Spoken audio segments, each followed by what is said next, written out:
उनके गले में घंटी बांधी जाएगी। जी। इमामगंज में जो मांझी के साथ हुआ है, ये मांझी के साथ ही केवल नहीं हुआ है, ये एनडीए के साथ भी हुआ है। बिल्कुल, एक सीट एनडीए की कॉम्प्रोमाइज होगी ना यहाँ अगर हारते हैं तो इस पर भी कहीं ना कहीं सवाल पूछे जाएंगे कि पासवान वोट टर्नआउट क्यों नहीं। तो निश्चित ही एक तो स्थापित बात हो गई कि नीतीश नंबर 1 है बिहार में, और उनको मोदी भी बाईपास नहीं करेंगे जब यहाँ आएंगे तो। हाँ, केंद्र में नरेंद्र मोदी के लिए जीवन आसान करने का काम नीतीश कुमार जरूर है जी। तो ये एसिडिटी यहाँ देखी गई। चलिए दूसरे दफा दूसरे दफा मैं बताता हूँ क्या कि जो 6-8 टीमों का गेम होता था, 2 टीम बढ़ा दी गई, 10 टीम हो गई, व्यूअरशिप बढ़ गया। बिल्कुल, ये इसी तरीके से बिहार में भी हुआ जी। बिहार में जो वास्तविक लड़ाई महागठबंधन और एनडीए के बीच में होती थी, इसमें दोनों ने जो यात्राएं की, जिस तरीके से मेहनत किया, जो चुनाव में उनकी टीम काम की, इसकी वजह से जनता जन स्वराज को लेकर उत्साहित दिखी है जी। ये हम मान सकते हैं, जन स्वराज का वोट अच्छा आया होगा, ये मैं दावे के साथ कह रहा हूँ। चुनाव में पहले तो राजनीति में धमक डाली जी, फिर चुनाव में भी इम्पैक्ट डाला। ये उनके लिए जीत होनी चाहिए। ये कंसोलिडेशन प्राइज जरूर है, एक भी सीट नहीं जीतते हैं तो पहले भी, और इस पूरे लोकसभा में भी जीत उसी की हुई है, तो अपर हैंड उसका था। लेकिन भाजपा शायद इसी वजह से इन क्षेत्रीय समीकरणों को समझते हुए अब नोरमा ग्रुप, जो सोचता है वो करता है, आपके अपने सपनों का आशियाना। हर रोज की तरह आज भी हम रातों रात लेकर के आपके सामने हाजिर हैं, लेकिन आज का रातों रात बहुत ही ज़्यादा विशेष होगा। विशेष इसलिए होगा कि कल ही आपने देखा है कि वोटिंग समाप्त हुई है। 4 सीटों के उपचुनाव सहित झारखंड में भी चुनाव समाप्त हुए हैं। हालांकि झारखंड और महाराष्ट्र में चुनाव समाप्त हुए हैं, एक राउंड का और झारखंड में होना है। लेकिन बिहार में सबसे ज़्यादा चर्चा इन 4 सीटों के चुनाव में जो वोटिंग का पैटर्न रहा है उसको लेकर के है, और वोटिंग के पैटर्न से ये पता लगाना कि रिजल्ट क्या होगा बहुत ज़रूरी हो जाता है। लगातार हम आपको जितने भी चुनाव होते रहे हैं उन सभी चुनाव में पहले बताते रहे हैं वोटिंग समाप्त होने के बाद कि आखिर परिणाम किस तरफ झुक रहा है।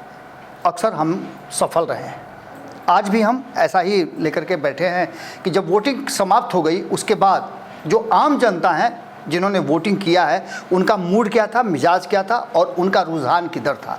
इन सभी विषयों को लेकर के हम नमन जी के साथ आज चर्चा करेंगे रातों रात में कि आखिर चुनाव परिणाम किधर झुकेगा और इसके नतीजे क्या आएंगे, क्योंकि इसके साथ साथ विधानसभा के चुनाव भी प्रभावित होंगे जो मुख्य चुनाव हैं 2025 में। इन सारी विषयों को हम एक एक करके नमन जी के सामने रखते हैं कि सबसे पहले वोटिंग तो हो गया नमन जी, वोटिंग का पैटर्न भी बहुत बढ़िया रहा। हम आगे बताएंगे कि वोटिंग कहाँ कितने प्रतिशत हुआ, लेकिन कि हम लोग को इसी से शुरुआत करनी चाहिए क्योंकि दर्शक इस बात का इंतजार कर रहे हैं कि एक जनरलाइज्ड जो पहले आइडिया है इस चुनाव को लेकर वो क्या है। तो आप पहले वोटिंग पैटर्न अगर बता सकते हो तो बता दीजिए। बिल्कुल बिल्कुल, ताकि मैं उसके तुरंत बाद वो ये जनरलाइज जो आइडिया है इस चुनाव के बारे में वो बता दूंगा। सबसे पहले तो मैं बताऊं कि तरारी जो कि काफ़ी हॉट सीट बना हुआ है और सुबह से ही हम इस पर चर्चा कर रहे थे, कल शाम होते होते तक यहाँ का जो ट्रेंड आया उसमें 50% से अधिक वोटिंग हुआ है जी। इसका 50% तो एवरेज वोटिंग हुआ है जी जी जी। मैं सब मिलाकर के 52-53% के आसपास 52 और 53 के बीच बढ़ भी सकता है क्योंकि जो अब तक आखिरी जानकारी हमें प्राप्त हुई थी हम वो आपको बता रहे हैं जी। तो वोटिंग एट पार हुई है जी। उपचुनाव में 50% से अधिक वोटिंग हो जाना बहुत बढ़िया कहा जाता है निश्चित। और खास तौर पे पर्व त्योहार के बाद जो लोग वापस चले गए हैं जी। कई घरों में आपको पता है, मैंने समझाया भी था कल की, पर्व त्योहार के बाद एक शांति आ जाती है। परिवार के बुजुर्गों को जो भूखे हैं, जो सहे हैं, उनको उनकी तबीयत वगैरह भी थोड़ी नाराज रहती है, तो उसमें भी लोगों का इन्वॉल्वमेंट रहता है। कोई चावल, कोई चूड़ा, कोई दही में लगा रहता है जी। बिल्कुल बिल्कुल। तो बहुत उत्साह है इस चुनाव को, ठेकुआ भी सराहना है ना, इसीलिए बाबा गोतिहारों में लोग जाता है अपने यहाँ ससुराल में, कोई उनके यहाँ बांटने प्रसाद। तो प्रशांत किशोर भी इसीलिए चाहते थे कि इस चुनाव को आगे बढ़ा दिया जाए, लेकिन अब तो चुनाव हो गया है जी। मत भी पैक हो गए हैं, वोटिंग बहुत बढ़िया हुआ है। तरारी से लेकर वहाँ तक सब 50% से ऊपर रहा है। इमामगंज में डर था, वहाँ भी अच्छा हुआ है। रामगढ़ में डर था, वहाँ भी अच्छा वोटिंग हुआ है। अब एक एक करके हम जानेंगे जरूर कि कौन सीट पे कौन बाजी मार रहा है कल के हिसाब से, लेकिन उससे पहले कुछ बातें जान लेनी जरूरी हैं इस चुनाव के 50% के वोटिंग से और जो घटनाएं हुई हैं चुनाव के दौरान उससे।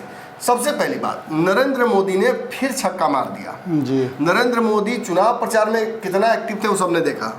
बहुत एक्टिव नहीं थे। नीतीश कुमार ने कमर कसी हुई थी, और यही पैटर्न एनडीए में आप देखिएगा। केंद्र के मालिक मोदी, बिहार के जो केयर टेकर और मालिक है वो नीतीश। इसीलिए नरेंद्र मोदी का पैर नीतीश चुने में अब सहज है, अब उनको दिक्कत नहीं है, क्योंकि नीतीश कुमार को पावर ऑफ अटॉर्नी ही नहीं बल्कि रजिस्ट्री दे दी गई है बिहार में एनडीए का। मैं आपको खुल के कह रहा हूं बाबा, यहाँ से इस 4 सीटों के चुनाव पर मैंने जो चीजें ऑब्जर्व कर लिया बहुत जरूरी है बताना दर्शकों को। यहाँ से एनडीए में कौन रहेगा और कौन नहीं रहेगा ये फैसला नीतीश करेंगे। अगर चिराग पासवान का भी जो इस पूरे 4 सीटों पर रोल रहा है, इस पर भी उनके गले में घंटी बांधी जाएगी। इमामगंज में जो मांझी के साथ हुआ है, ये मांझी के साथ ही केवल नहीं हुआ है, ये एनडीए के साथ भी हुआ है। एक सीट एनडीए की कॉम्प्रोमाइज होगी ना यहाँ अगर हारते हैं तो इस पर भी कहीं ना कहीं सवाल पूछे जाएंगे कि पासवान वोट टर्नआउट क्यों नहीं हुआ। तो निश्चित ही एक तो स्थापित बात हो गई कि नीतीश नंबर 1 है बिहार में, और उनको मोदी भी बाईपास नहीं करेंगे जब यहाँ आएंगे तो। हाँ, केंद्र में नरेंद्र मोदी के लिए जीवन आसान करने का काम नीतीश कुमार जरूर है। तो ये सिक्योरिटी यहाँ देखी गई। चलिए दूसरे दफा हम बताता हूँ। दूसरा, वोटिंग परसेंटेज बढ़ा। इसलिए बढ़ा क्योंकि ऐसा नहीं कि उत्साहित थे बहुत लोग चुनाव के लिए। मैं बताता हूँ क्या था बाबा। 2 ऑप्शन अब तक थे। आईपीएल में हुआ क्या कि जो 6-8 टीमों का गेम होता था, 2 टीम बढ़ा दी गई, 10 टीम हो गई, व्यूअरशिप बढ़ गया। बिल्कुल, ये इसी तरीके से बिहार में भी हुआ।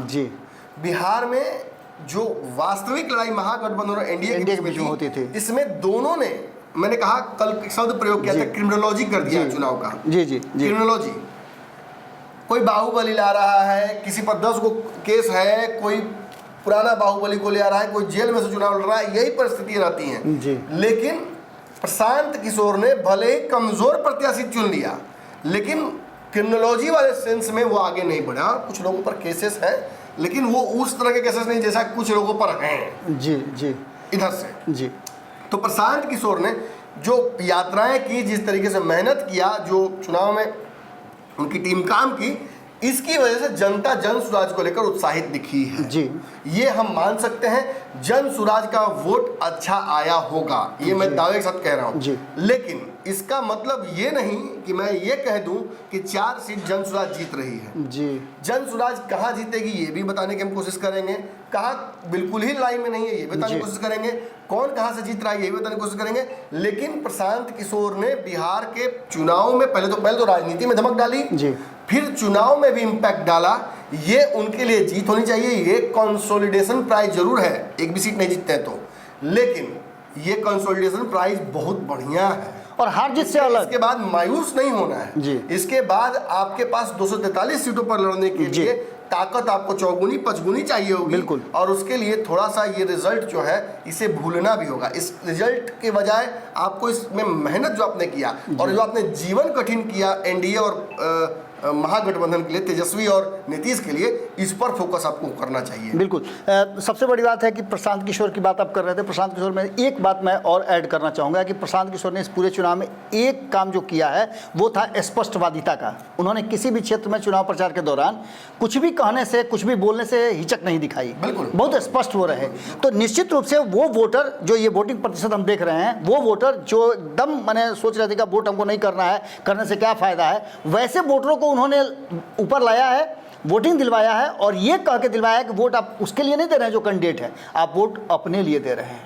चलिए, तो तरारी की बात हम करते हैं। तरारी में जो स्थिति सामने आई थी शुरुआत से ही, बहुत शॉर्ट में हम आपसे जानना चाहेंगे कि जिस तरह से तरारी में उम्मीदवार बदलने की बात हुई, आप और भी बहुत सारी बातें कह रहे थे कि जो वहाँ के चुनाव के में हुआ कि एनडीए और इंडिया गठबंधन आमने सामने चुनाव लड़ रहा था, जिसमें आपने देखा कि अंतिम में लालू प्रसाद भी, जब उनको लगा कि यहाँ चुनाव प्रभावित हो सकता है, तो उन्होंने एक वीडियो जारी किया था और राजू यादव के पक्ष में वोट मांगे थे।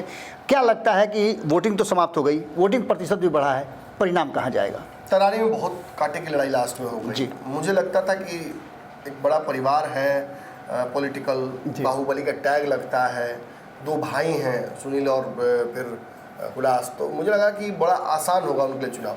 लेकिन अंत तक उनके आसपास के लोगों का भी फीडबैक यही रहा कि ये चुनाव हमारे लिए आसान नहीं रहा।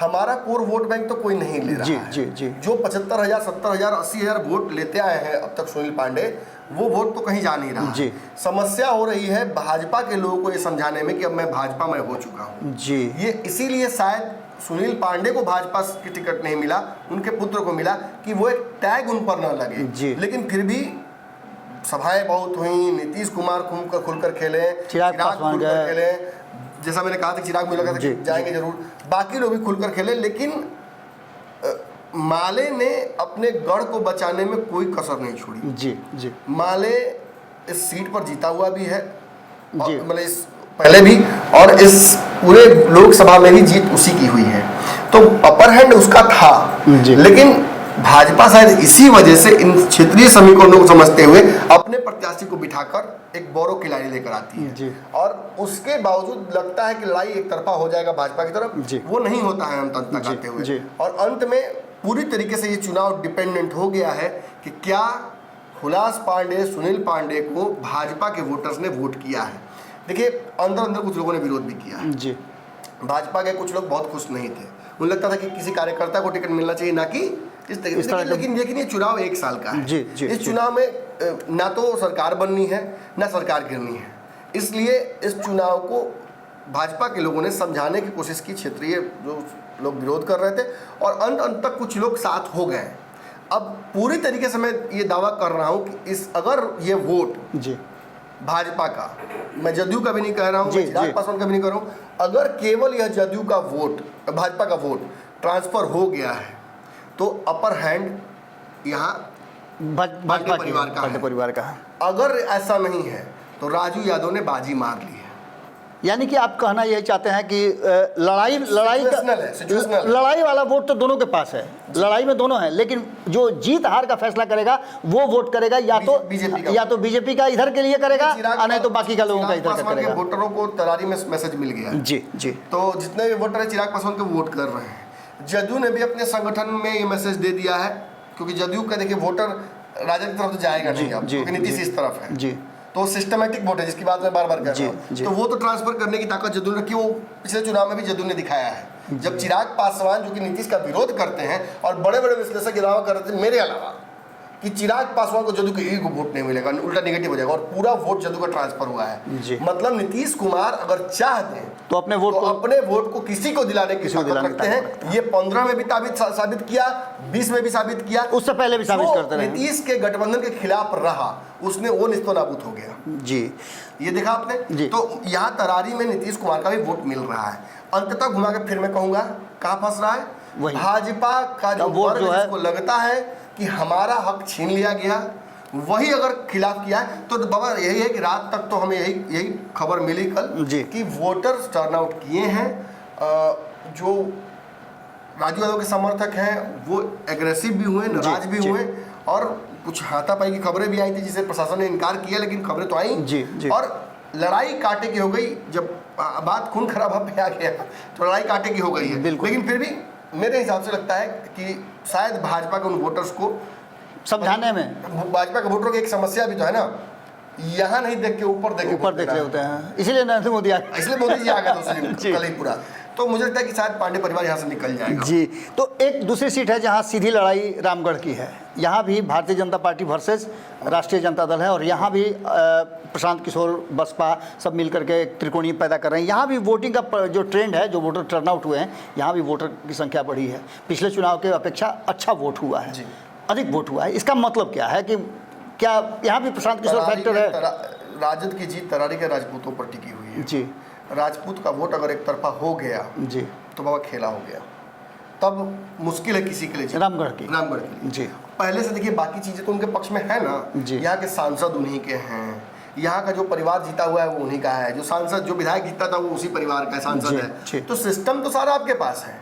फिर मैं वही कहूंगा, जदयू सरकार किसी और, पिछले चुनाव में जदयू ने क्या खेल किया अंदर अंदर वो हम जानते हैं, बार बार मैं रिपीट नहीं करना चाहूंगा। अगर जदयू ने यहाँ अपना वोटर दिलवा दिया है भाजपा के पक्ष में, जैसा नीतीश मुझे लगता चाहते होंगे, जब नीतीश के पास पावर अटॉर्नी है तो नीतीश एनडीए के मालिक मानते हैं बिहार में खुद को, तो वो चाहेंगे कि सबका काम बने, किसी का काम बिगड़े नहीं, इसलिए वो हर जगह चुनाव प्रचार में भी गए थे। और 25 के लिए अगर नेता उनको माना गया है तो निश्चित रूप से उनको करना भी चाहिए। हाँ, देखना होगा। तो जदयू का वोट बड़ा इंपॉर्टेंट हो जाता है भाजपा के लिए। जो ट्रांसफर हुआ है कि नहीं वो इम्पोर्टेंट है। जी। चिराग पासवान यहाँ बहुत ज़्यादा दिमाग नहीं लगाए, उसका एक बहुत बड़ा कारण ये है कि यहाँ बसपा का गढ़ है। चिराग पासवान नहीं चाहेंगे कि ऐसा जगह पे हाथी से हथसार कर दें। हाथी से करना भी है, हाथी से हथसार करना भी है। वही मैं कह रहा हूँ कि हाथी से हथसार न कर दें कि पता चला कि अपनी ताकत कम, जनता अगली बारी तो लड़ने गए तो गिर गए। अब बगल में यूपी भी जाना है, बगल में यूपी भी जाना है आपको चुनाव लड़ने। तो मुझे लगता है कि चिराग पासवान के पास अगर ये सीट होती तो शायद वो अलग तरीके से लड़ते। जी जी जी। तो पता नहीं बसपा, मतलब बसपा का जो वोट है वो बसपा को ही जाएगा। मुझे लगता है कि चिराग पासवान कितना इंटरफेयर कर पाएंगे वो बड़ा मुश्किल है। एक बात जरूर है कि इस क्षेत्र में जन सुराज से एक गलती हुई जी, प्रत्याशी चयन में बहुत तगड़ा गलती हुआ जी। अगर प्रत्याशी थोड़ा भी इधर उधर जन सुराज कर देता, मैं कोशिश तो किया था कुशवाहा उम्मीदवार को दे करके। हाँ ठीक है बाबा, लेकिन यहाँ के कुशवाहा कहीं और सुनते हैं और वो आपने देखा चुनाव में जी, उसका रिवॉर्ड भी मिला किसी को। यहाँ भाजपा को भी समझ में आ गया अच्छे से कि क्या खेल होने वाला है पिछले चुनाव में, और रही कोसी कसर तो उपेंद्र कुशवाहा को भी समझ में आ गई थी बात जी। सीधी बात यही कहूँगा कि इस क्षेत्र में राजद के जीतने के लिए राजपूत का 100% वोट लेना जरूरी है। बाकी जातियां उनको दे रही हैं। भाजपा तीसरे नंबर पर नहीं जाएगी। बाकी जो आरजेडी माइंडेड पार्टियां वोटर्स हैं वो दे रहे हैं जी, वो दे रहे हैं। फंस रहा है केवल यहाँ जदयू का वोट मिल रहा है कि नहीं भाजपा को, इसी पर लड़ाई टिकी हुई है। मुझे लगता है कि राजद का यहाँ पलड़ा भारी है। मुझे लगता है कि भाजपा यहाँ अंतर्नीतिश पैदा करेंगे, काफ़ी कमज़ोर पड़ रही है। डैमेज जो कर रहा है वोट बाकी दल, जैसे जनसुराज हो या बसपा, वो वोट डैमेज कर रहा है भाजपा वाला ही, और उसमें कंपनसेट करने के लिए उन्हें जदयू का वोट चाहिए। तो कितना दिला पाते हैं लोग, इस पर डिपेंड करता है। एक और महत्वपूर्ण बात जो मैं वहाँ के लोगों से बात कर रहा था तो लोग बता रहे थे कि आज सोशल मीडिया का ज़माना है। आप फिजिकली सोशल जितना भी हो जाइए, लेकिन जब तक आप वर्चुअली सोशल नहीं होते हैं तब तक आपका जो है लोग आपको जानते नहीं हैं। और यही एक अशोक सिंह के साथ रहा भी कि मैंने पहले भी हम लोगों ने इस विश्लेषण में किया है। एक ये अंतर। चलिए हम तीसरी सीट जो है बहुत इंपॉर्टेंट सीट ये भी है इमामगंज की, क्योंकि यहाँ प्रतिष्ठा एनडीए के साथ साथ जीतन राम मांझी की भी फंसी हुई है और जीतन राम मांझी का 2025 का भविष्य भी फंसा हुआ है। यहाँ भी वोटिंग शुरू में तो ठीक ठाक नहीं था, लेकिन बाद में यहाँ वोटर्स टर्नआउट हुए हैं। जन सुराज ने ताकत लगाई अपनी लास्ट में। जी जी। ये जन सुराज के वोटर्स हैं जो एक्स्ट्रा वोटिंग आप देख रहे हैं, जन सुराज का वोटिंग हो रहा है, और ये साबित भी कर रहा है कि प्रशांत किशोर केवल हवाई बात नहीं है, उनके पास कुछ अच्छी चीज़ें भी हैं, कुछ चीज़ों में नए हैं, तो गलतियां हो रही हैं। गुरिल्ला युद्ध करने के मास्टर, गुरिल्ला युद्ध कर सकते चुनाव में, ये तो उन्होंने साबित कर दिया। अब रही बात कि इमामगंज में जन सुराज को अगर वोट पड़ा है जी, तो पासवान वोट तो जन सुराज के पास चला गया। बिल्कुल बिल्कुल। चिराग पासवान गए नहीं तो 100% चला गया जी जी। अब अंत तक कल खबर ये आई कि मांझी जी बहुत दुखी थे, बहुत नाराज भी थे। अब इस दुख को, नाराजगी को किस तरह से व्यक्त करेंगे आगे एनडीए की बैठकों में, वो भी देखना होगा। मीडिया के सामने क्या बोलेंगे वो भी देखना होगा जी। फिलहाल एक दो बातें और जान लीजिए वहाँ की। इमामगंज में मांझी वर्सेस मांझी था जी, और जो अंतिम खबर मुझे प्राप्त हुई, मांझी जी ने हर वो कोशिश की, समझने वाला समझ जाए मैं क्या कह रहा हूँ, हर वो कोशिश की जो कोशिश उनको शायद इस जन्म में नहीं भी करनी चाहिए, वो सब उन्होंने कोशिश किया कि यहाँ से नाक की लड़ाई हम जीत जाएं। मेरी नेगोशिएशन की जो कैपेसिटी है वो कम ना हो अगले चुनाव में 25 में। लेकिन अनफॉर्चुनेटली अंतिम जो मैसेज मेरे पास इमामगंज से आया है वो मांझी जी के लिए अच्छा नहीं है। फैमिली में भी कहा जा रहा है कि बहुत सारा कॉन्फ्लिक्ट है। हाँ, अब खैर वो उसमें मैं नहीं पढ़ूंगा, लेकिन खुलकर नहीं खेल पाए बहुत, मतलब तो खुलकर नहीं खेल पाए इन द सेंस ये नहीं, वो तो वहीं थे पूरा परिवार के साथ, मतलब हटे ही नहीं वहाँ। उम्मीदवार चयन में कहीं ना कहीं नहीं, उम्मीदवार चयन नहीं, मुझे लगता है कि मांझी जी ने चुनाव ही ठीक से नहीं लड़ा जी जी। वो जिन चीज़ों को लेकर बहुत कॉन्फिडेंट थे वो नहीं हुई, और जिन चीज़ों को उन्होंने इग्नोर कर दिया वो बहुत बड़ी चीज़ें थी।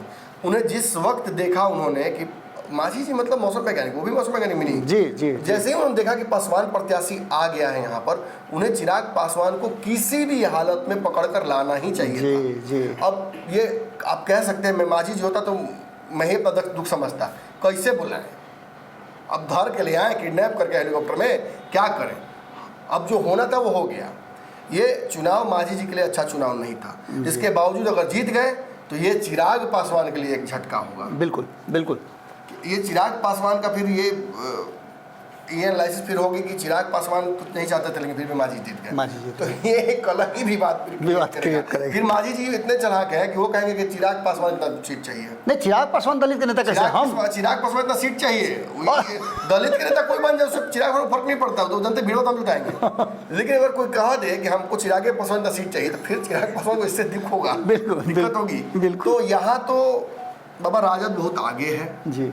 राजद अपनी गलतियों से हार सकती है, लेकिन मांझी जी का काम, हमें तो अपने लूटा गहरों में कहा दम था। हमारी मांझी जी की कश्ती वहीं डूबी जहां मांझी बहुत ज़्यादा था। जी, ये चौथी सीट है, अंतिम सीट है। गाना भी था ना कि साहिल जो नाव डुबाए, हाँ, साहिल जो नाव डुबाए तो फिर कौन बचाए? नहीं, मांझी जो नाव डुबाए तो फिर कौन बचाए? ठीक, ये बात सही कर। चलिए, अंतिम है बेलागंज, जो कि नीतीश कुमार का प्राइड है, नीतीश कुमार की प्रतिष्ठा है। चुनाव में बाबा बहुत कुछ मतलब अनफेयर मीन्स भी लगाए गए, मुझे अच्छा नहीं लगा। ऑडियो वायरल करना जबरदस्ती, रॉकी यादव का फर्जी ऑडियो वायरल किया गया कि वो सवर्णों को कह रहे हैं कि वोट नहीं देंगे, कहा जा रहा है कि मैंने गाली तक दी गई कुछ जातियों को, वो ऑडियो उनका नहीं है, वो जबरदस्ती फैलाया गया है। इस तरह से एक जो मैंने आपसे कल ही बात की थी कि एक लेटर राजद का वायरल कराया जा रहा है कि जगदन सिंह को लिखा गया कि हम यहाँ चुनाव हार रहे हैं जी। और जीत कौन रहा? जनसुराज। अब समझ में आ रहा है कि यह खेल कौन कर रहा था ये सब जी। तो ये टैक्टिक्स अगर जनसुराज भी कर रही है तो प्लीज़ ना करे, ये टैक्टिक्स नहीं होने चाहिए।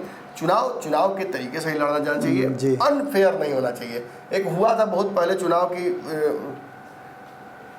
उस राजा का सेनापति था जी, और चुनाव में लड़ाई हुई थी एक बार बहुत पहले, कि कौन लड़ाई थी मुझे याद नहीं है, मुझे बस उसका पूरा फलसफा याद है कि बहुत बड़ी लड़ाई हुई थी। उसका सेनापति इतना मजबूत था और राजा उसको उस पर इतना ट्रस्ट करता था, कॉन्फिडेंस था कि उसको रोज युद्ध में भेजता था ना वो, तो कहीं भी युद्ध जीत जाता था।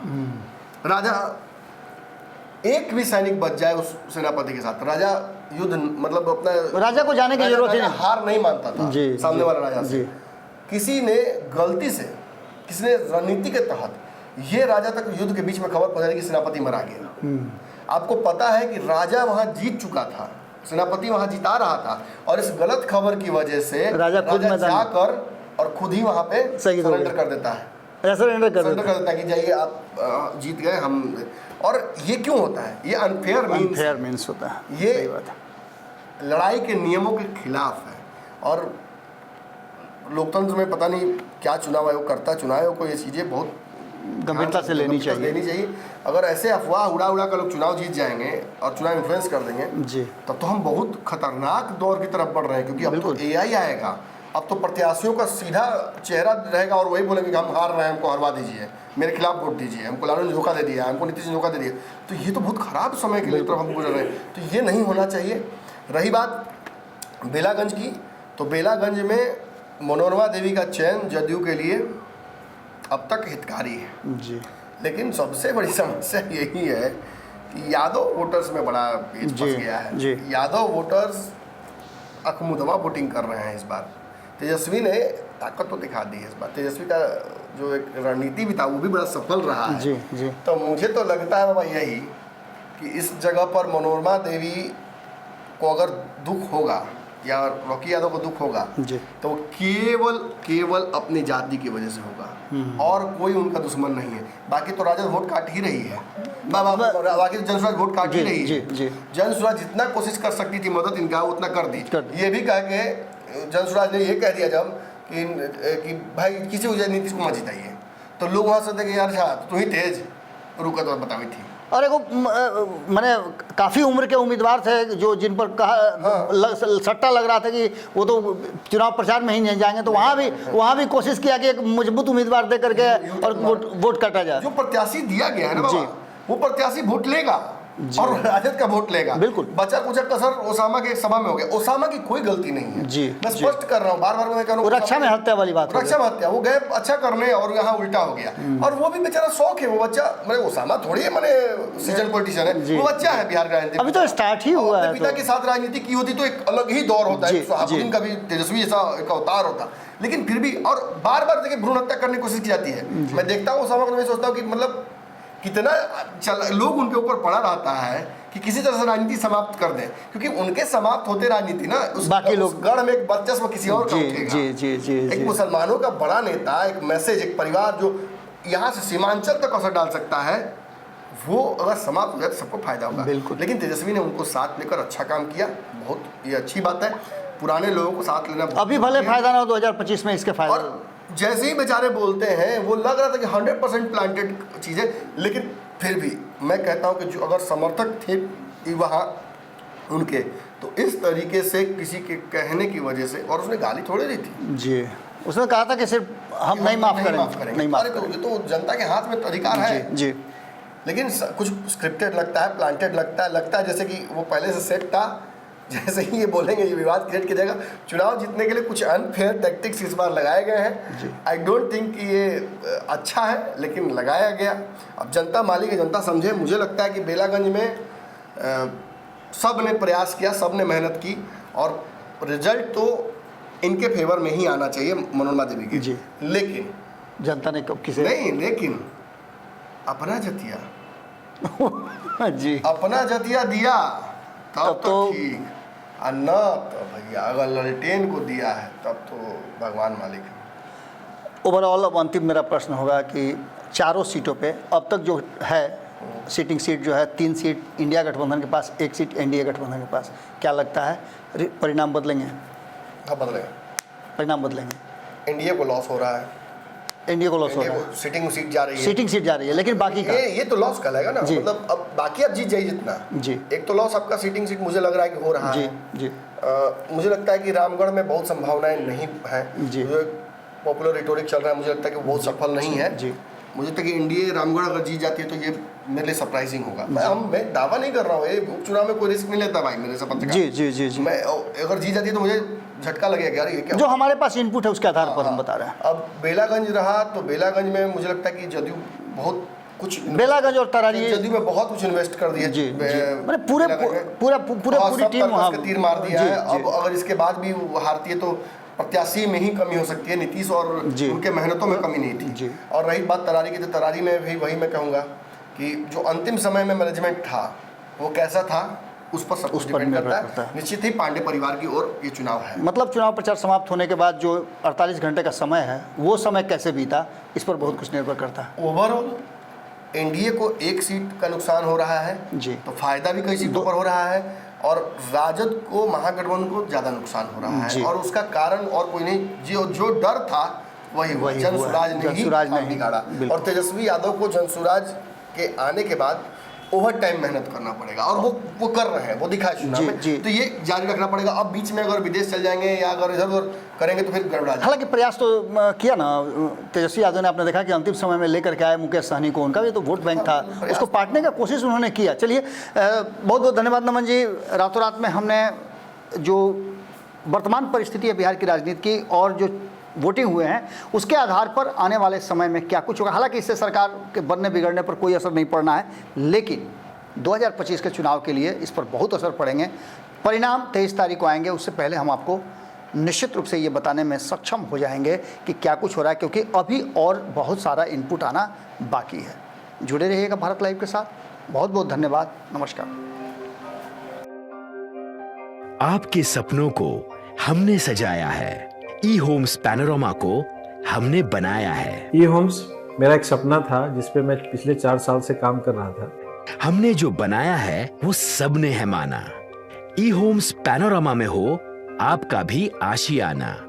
और फाइनली हमने 2021 में इस प्रोजेक्ट को लॉन्च किया। बहुत लोग अप्रिशिएट कर रहे हैं कि पूर्णिया जैसे शहर में, बिहार के, एक तो बिहार की बात करें उसमें भी पूर्णिया जैसे छोटे जगह में इस तरह का लाइफस्टाइल देना, ये सुन के हम लोगों को बहुत अच्छा लगता है। ई होम्स में हमने कुछ और भी किया है, जैसे हम जिस जगह में रह रहे हैं हमारे फैमिली सिक्योर हो, उनको सिक्योरिटी का ध्यान में रखा है।